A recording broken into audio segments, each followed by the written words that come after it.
3 police officers are dead, 2 others in critical condition after a shooting in rural Pennsylvania.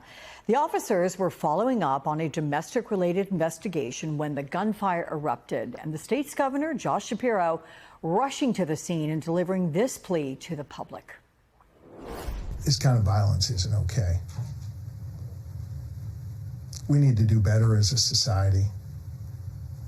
We need to help the people who think that picking up a gun, picking up a weapon is the answer to resolving disputes. We need to do better when it comes to mental health. We need to do better when it comes to looking out for those who are in need so we don't have to deal with tragedies like this. Joining us now at the very latest here in studio, we have NBC's Stephen Romo. What a tragedy. What else do we know about what happened? Yeah, just an awful situation. This set off a huge panic in the area. There were schools on lockdown yesterday. Neighbors were terrified. We do know from officials that they say this threat is over because the officers returned fire and the suspect is now deceased. This started off when officers were headed to this farm to serve a warrant for a domestic-related incident. Of course, we hear from law enforcement all the time. These are some of the most dangerous calls for them to intervene in. As we can see, it seems to have played out here.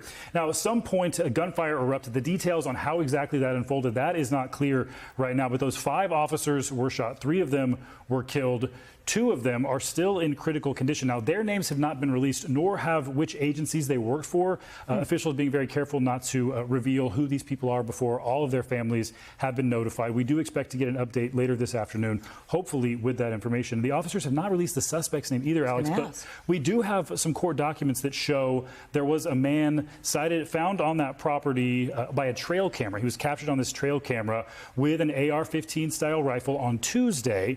Law enforcement not yet confirming this is the incident that set it all off. We're hoping that we'll get some more information from them later today. But you can just imagine the panic in this area. First, the school's on lockdown, hearing about this shooter, and people getting alerts on their phones about all of that. And then to find out in the same community that 3 of their officers had died. And back in February, this same area, an officer died at a hostage situation at a hospital. So in this relatively small area, they've dealt with a lot of tragedy this year. It's just an awful situation. It is. People must be so on edge, understandably so. Stephen, thank you so much.